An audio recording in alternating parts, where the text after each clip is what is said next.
Hi everyone, Liam here again. The Steam Summer Sale is now officially on until July 13th, and the Steam Deck has quite a nice discount on it as well. You'll see from 10 to 20% off depending on the model. The only problem is, too many people are buying them and the UK has gone completely out of stock on all models. It's not exactly surprising though. For the top end model, the cut in the price in the UK went from £569 to £455.20, which is kind of ridiculous.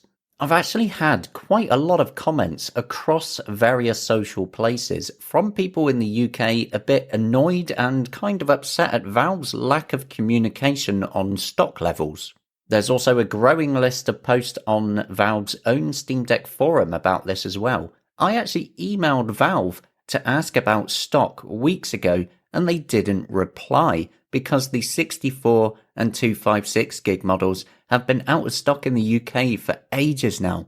So if you have been unable to buy one during the sale or even before it, I do get your frustration. There must be a reason though. I know that Valve are not about to suddenly discontinue it, especially given the huge amount of work that they are putting in right now behind the scenes on all the software.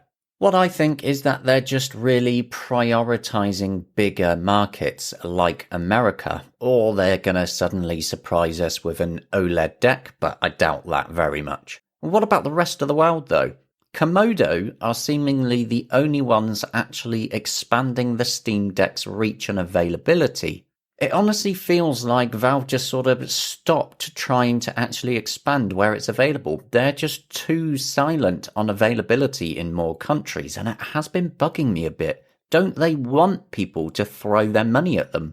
I wish they would talk more sometime soon about pushing it to more locations. Thanks to the sale, the top 100 list has been flickering about all over the place, but the sale did make the Steam Deck become the #1 top seller in every region I checked that it was available. Clearly there is a big demand for it, and the sale has only helped push a whole lot more people over the edge to buy one.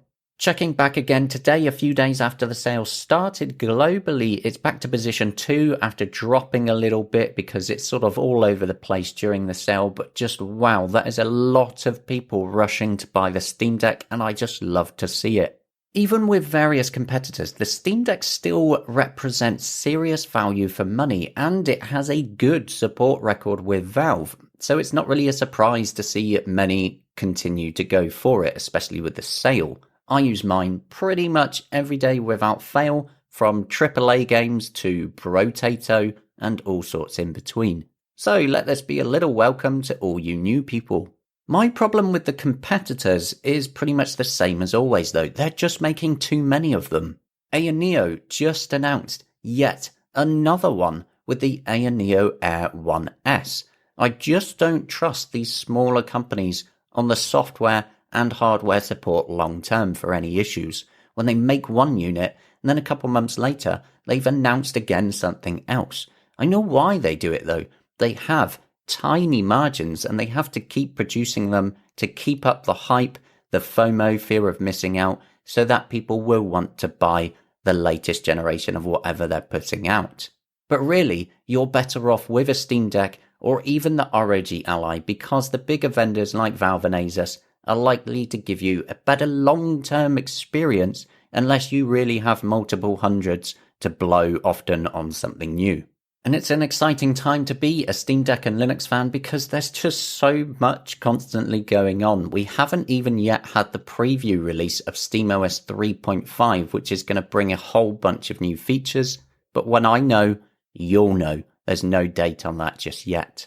And hey, there was another Steam Deck spotted in the wild in something recently, and it's really cool. It's the 8-bit big band doing another parody song. And if you look closely, they're actually playing Mass Effect on the Steam Deck as a bit of a joke during it, which I just thought was really fun to see. And it's a really cool tune as well, so make sure you go and check that out. But to completely change the subject for a moment, you've probably heard recently about games with AI-generated artwork potentially being banned on Steam. The news originally came from a Reddit post where a developer showed that Valve denied publishing their game due to AI artwork and the iffy copyright status. Well, I reached out to Valve, and they've now sent out a press email to me and various others to clarify their stance on it, and I'll read it back to you now. So Valve said, "Hi, many of you have reached out and we wanted to share some insights we hope will be helpful around how we at Valve are currently looking at AI-generated content when it comes to games shipping on Steam. We are continuing to learn about AI, the ways it can be used in game development, and how to factor it into our process for reviewing games submitted for distribution on Steam. Our priority, as always, is to try to ship as many of the titles we receive as we can. The introduction of AI can sometimes make it harder to show a developer has sufficient rights in using AI to create assets, including images, text, and music. In particular, there is some legal uncertainty relating to data used to train AI models. It is the developer's responsibility to make sure they have the appropriate rights to ship their game. We know it is a constantly evolving tech, and our goal is not to discourage the use of it on Steam. Instead, we're working through how to integrate it into our already existing review policies. Stated plainly, our review process is a reflection of current copyright law and policies, not an added layer of our opinion. As these laws and policies evolve over time, so will our process. We welcome and encourage innovation, and AI technology is bound to create new and exciting experiences in gaming. While developers can use these AI technologies in their work with appropriate commercial licenses, they cannot infringe on existing copyrights. Lastly, while app submission credits are usually non-refundable, we're more than happy to offer them in these cases as we continue to work on our review process." So there you have it. That's Valve's stance on AI art right now. AI art is not actually banned, as was previously reported, but developers need to ensure that they have the rights and understand themselves what data has been used to generate it, and Valve's keeping an eye on the industry and will evolve their policies based on the law. Overall, that seems like a pretty sane stance to take on it right now. But importantly, what do you as the game players actually think? Give the video a pause for just a moment and comment your thoughts on how you feel about AI art being in games on Steam. I want to know specifically how you feel about it. You're the players. You're going to be the ones buying these. Okay, so we also had two little releases of GE Proton recently. This is the community-maintained Proton compatibility layer that at times has extra fixes. Really though, you should only use GE Proton, in my opinion, when you need it for specific games. Otherwise, just stick to Valve's official Proton. Anyway, for GE Proton 8-5 and after it a quick fix in 8-6, they have fixed up Final Fantasy XIV's new player intro video not working again.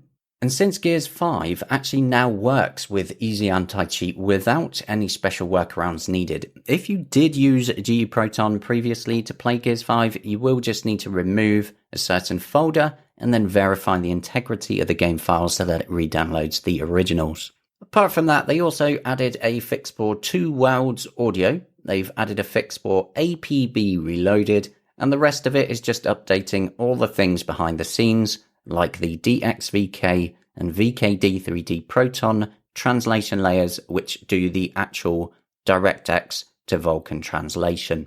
Onto a bit of hardware and modding news now. We have JSucks who are back again with even more hardware. The first is their own complete clear case for the Steam Deck, which includes the front and back plates with the new backplate design. It's available in crystal, purple or brown, so you now get a choice between Extreme Rate and JSucks depending on who you prefer. Not just that though, they are also coming out with an RGB clear backplate that come with some silicone side grips as well. Now we've seen people try to mod RGB into their Steam Deck, so once again JSucks have basically been looking at what the community's doing to offer you a way to do it with less hassle. They're also going to be doing an RGB docking station that will fit many different handheld devices because it has a retractable stand. And the RGB backplate and docking stations aren't yet available, but I'll let you know when they are. We also have Coloured Controllers, who gave a very brief teaser on their Twitter of their upcoming special button replacements for the Steam Deck. So we have a brief little teaser of what at least one set looks like across their Twitter posts. It's just fun to see so many different mods available for the Steam Deck now. To start to wrap things up, just to let you know that Lies of P is an upcoming game that takes the story of Pinocchio of all things and warps it into a Souls-like, and it looks absolutely insane. There is a demo available on Steam that you can try out on your Steam Deck right now, and Valve has already given the game a Steam Deck playable rating. I'm not usually one for Souls-likes, but Lies of P really grabbed my attention, so I can't wait to see more from it. Finally, since it is a fresh month, we do have the newest list of games that you've all been playing, and the top most played games based on hours played on the Steam Deck for June were Street Fighter VI, Elden Ring, Grand Theft Auto 5, Stardew Valley, Red Dead Redemption 2, Vampire Survivors, Cyberpunk 2077, Hogwarts Legacy, The Elder Scrolls Skyrim Special Edition, Brotato, one of my favourites, Fallout 4, NBA 2K23, The Witcher 3 Wild Hunt, The Binding of Isaac Rebirth, No Man's Sky, Hades, Marvel Spider-Man Remastered, Monster Hunter Rise, Persona 5 Roll, and Slay the Spire.